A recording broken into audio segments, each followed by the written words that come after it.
अस्सलामुअलैकुम dear students, मैं हूं आपका फ़िज़िक्स टीचर मोहम्मद ज़ुल्करनैन।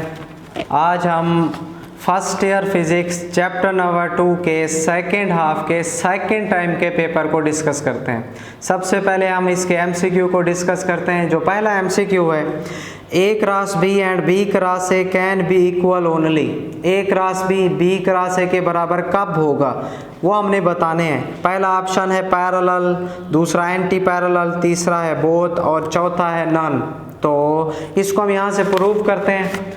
ए क्रॉस बी आपने टॉपिक में पढ़ा हुआ is not equal to B cross A होता है। अगर ये बराबर हम करें तो आपने फिर इसकी राइट हैंड रूल से डायरेक्शन पढ़ी होगी। ये होता है A cross B is equal to negative of B cross A. Negative का साइन क्या शो कर रहा है कि ये दोनों एंटी पैरेलल हैं, एक दूसरे के अपोजिट है, मतलब इन दोनों की डायरेक्शन अपोजिट है। अपोजिट में एंगल कितना बनता है 180 डिग्री, या रेडियन में कितना होता है पाई। तो हमारे पास ना 180 डिग्री है ना पाई है, इधर लिखा हुआ है एंटी पैरेलल, मतलब एक ही है। तो इसका सही ऑप्शन हमारे पास आएगा बी ऑप्शन, एंटी पैरेलल। दूसरा MCQ, the cross product of two vector is negative vector when. Cross product negative कब होगा? क्रॉस प्रोडक्ट होता क्या है वो हमने पढ़ा हुआ है। A cross B is equal to होता है A B sine theta n, unit vector direction. ये नेगेटिव कब होगा? देखें, 0 में पुट करूं 0 हो जाएगा, साइन 0 0। 90 पुट करें 1 हो जाएगा, नेगेटिव तो नहीं हुआ ना। 180 पुट करें दोबारा 0 हो जाएगा। जब हम एंगल 270 पुट करेंगे यहाँ पर, साइन 270 माइनस में होता है, तो ये हमारे पास ए क्रॉस बी किस में आ जाएगा? नेगेटिव में। तो इसका डी ऑप्शन आएगा, they are rotated through 270 degree. तीसरा MCQ, J cross I is equal to, ये डायग्राम हमारी बनी हुई है आई जे के, आई क्रॉस जे के, जे क्रॉस के आई। हमारे पास क्या है? हमारे पास है जे क्रॉस आई।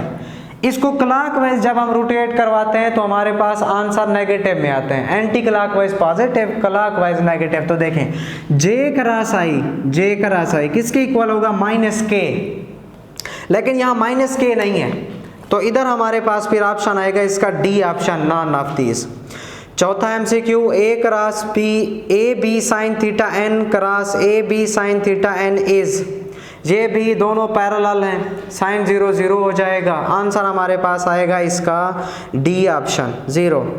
पांचवें एमसीक्यू को हमने सॉल्व किया हुआ है आई क्रॉस जे इंटू के प्लस जे क्रॉस जे इंटू क्रॉस आई। तो पहले हम ब्रैकेट को सॉल्व कर लेते हैं। आई क्रॉस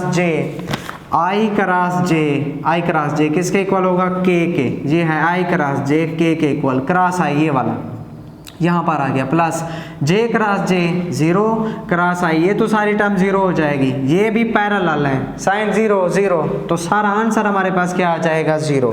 इसका हमारे पास ऑप्शन आएगा डी ऑप्शन 0। छठा MCQ, angular momentum is the vector product of position vector and. Angular momentum L बराबर होता है हमारे पास R क्रॉस P। तो अब आप देखें, हमने यहाँ बताना है कि एंगुलर मोमेंटम किसका क्रॉस प्रोडक्ट है, वेक्टर प्रोडक्ट है। एक उन्होंने बताया है पोजीशन वेक्टर, एक ये दूसरा क्या है? Linear momentum. तो इसका ऑप्शन आएगा डी ऑप्शन, लीनियर मोमेंटम। सातवां MCQ, counter part of force for rotation motion is called torque. D option, ये डेफिनेशन भी है टार्क की, दूसरी डेफिनेशन भी है। नेक्स्ट हमारे पास है आठवां MCQ, if the position vector R and F R in same direction then torque will be. अगर आर और एफ सेम डायरेक्शन में हो, सेम डायरेक्शन का मतलब दोनों पैरेलल हो, तो देखें आप, टार्क होता है R F sine theta, parallel होंगे तो थीटा की जगह क्या पुट कर देंगे? 0 डिग्री, साइन 0 0 हो जाएगा, टार्क हमारा किसके बराबर आ जाएगा? 0 के। तो इसका जो हमारे पास सही ऑप्शन है वो है C option. Now MCQ for complete equilibrium, D option, both A and B. MCQ number 10 है हमारे पास, SI unit of moment arm is. Moment arm का एसआई यूनिट इसका होता है हमारे पास मीटर, क्योंकि ये डिस्टेंस है, लेंथ है, और यहाँ ये कोई भी नहीं है, तो इसका D option none, of of दीज। 11वां MCQ, which one is not a type of dynamic equilibrium? C option, static equilibrium. 12वां MCQ, when object is moving with constant angular velocity then, जब कांस्टेंट एंगुलर वेलोसिटी होगी तो इसका D option आएगा, all of these. 13वां MCQ, when line of action of applied force passes through the pivot the value of torque is, torque zero होगा जब pivot में से गुजरेगी। क्यों? क्योंकि मोमेंट आर्म जीरो है। जब मोमेंट आर्म जीरो है तो टार्क भी हमारे पास जीरो हो जाएगा।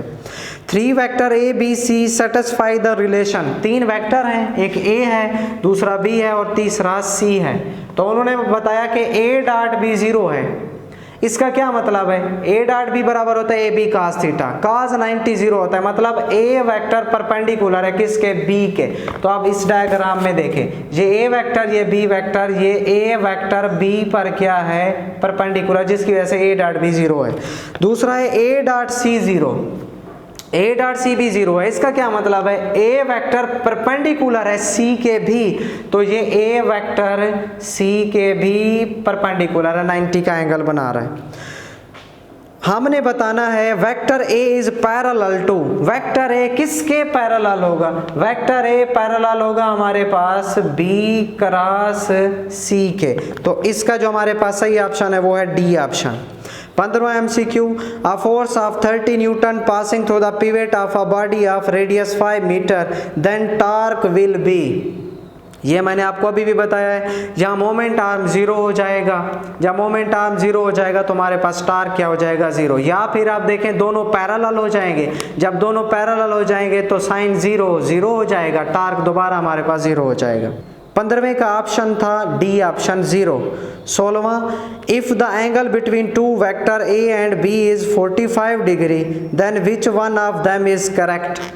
इनमें से कौन सा करेक्ट है? तो आप देखें, अगर हम क्रॉस की मैग्नीट्यूड लें तो वो होती है ए बी साइन थीटा। यहाँ से A B cancel, sine over cos किसके इक्वल हो जाएगा? 1 के। Tan theta 1, theta is equal to tan inverse 1, tan inverse 1 लेंगे तो आंसर आएगा 45। अब हमने बताना है 45 डिग्री पर क्या आंसर हमें हासिल होगा। तो आंसर हमें ये मिलेगा कि ए डॉट बी की जो मैग्नीट्यूड है वो किसके बराबर है? ए क्रॉस बी की मैग्नीट्यूड के बराबर है। और इसका जो ऑप्शन आएगा वो आएगा B option. Area of parallelogram with adjacent side I and J is, इसके बाद शॉर्ट क्वेश्चन है हमारे पास। शॉर्ट क्वेश्चन में जो हमारा 10वां शॉर्ट क्वेश्चन है आखिरी, इसको मैंने डिस्कस किया हुआ है, बाकी आसान है, आपकी बुक में से और एक्सरसाइज में से हैं। 10th शॉर्ट क्वेश्चन है जो हमारा, ए वेक्टर हमें गिवन है और बी वेक्टर भी हमें गिवन है। हमने फाइंड करना है projection of A on B. तो देखें ये बी वेक्टर है और ये हमारे पास है ए वेक्टर। वेक्टर ए के मैंने दो कंपोनेंट्स बनाए, एक एक्स कंपोनेंट और जो दूसरा हमारे पास कंपोनेंट है वो है इसका वाई कंपोनेंट ए वाई। हमने फाइंड करना है ए का प्रोजेक्शन बी पर, वो क्या बनेगा? A cos theta. यही ए cos थीटा हमने फाइंड करना है। We know that A dot B is equal to A B cos theta. A cos theta तो हमने फाइंड करना है, ए डॉट बी सेम यही रहेगा, बी मल्टीप्लाई हो रहा है इधर आके डिवाइड हो जाएगा। अब ए वेक्टर की वैल्यू पुट कर दें, बी वेक्टर की वैल्यू यहाँ पुट कर दें, इनका डॉट जब लेंगे तो आंसर आएगा हमारे पास 26 और बट्टे में जो बी वेक्टर है इसकी मैग्नीट्यूड जब हम लेंगे तो उसका आंसर आएगा 169 अंडर रूट। इसका अंडर रूट लेंगे तो 13 आ जाएगा, 26 को 13 पर डिवाइड करेंगे तो हमारे पास आंसर आ जाएगा 2। ये प्रोजेक्शन है किसका? ए का। कहाँ? बी पर।